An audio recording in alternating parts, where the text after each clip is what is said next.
Ya, Assalamualaikum warahmatullahi wabarakatuh guys. Nah, dulu perusahaan kalau beli software ini seperti software accounting seperti Accurate, MIOB, MIOB gitu, atau SPSS dan lain-lain. Dulu kan masih versinya itu desktop tuh, versi PC, diinstal di PC atau di server perusahaan. Nah, itu kayak beli putus lah. Nah, itu diakuin sama perusahaan sebagai aset tetap. Nah, sekarang ini ada kasus orang nanya, gimana kalau misalkan kita beli ini software accounting lah taruh, atau POS, point of sales atau apapun, itu selama 3 tahun, apakah itu diakuin sebagai aset tetap? Nah, untuk kita bisa tahu ini diakuin sebagai aset tetap atau enggak, kita harus tahu definisinya dulu nih.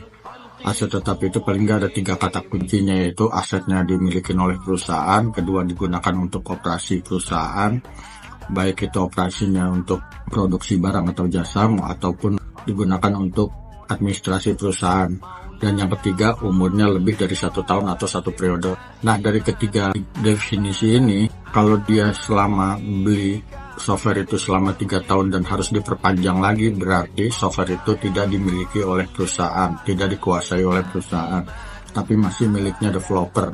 Nah, jatuhnya itu seperti kita biaya berlangganan.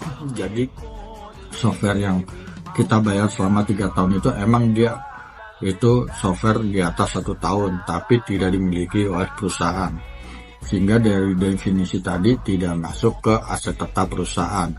Lalu masuknya kemana? Masuknya adalah ke biaya dibayar di muka. Itu seperti sewa gedung dibayar di muka, asuransi dibayar di muka, seperti itu.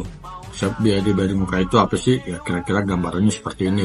Pengeluaran perusahaan yang manfaatnya masih akan digunakan di masa akan datang, seperti sewa gedung kan pembayaran perusahaan, tapi kita manfaatnya kan masih di akan datang di masa depan.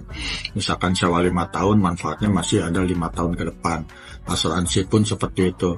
Nah, ini pun berlangganan software ini pun seperti itu. Jadi dia ketika langganan 3 tahun, manfaatnya masih sampai 3 tahun, belum digunakan oleh perusahaan. Nah, begitu udah digunakan baru dibiayakan, seperti misalkan sewa gedung, tiap bulannya harus dibiayakan karena ada kontraknya itu jangka waktunya berapa lama. Misalkan 3 tahun gitu, berarti tiap bulan dibiayakan sampai 3 tahun, berarti sampai 36 bulan, sampai 36 kali itu dibiayakan, istilahnya diamortisasi.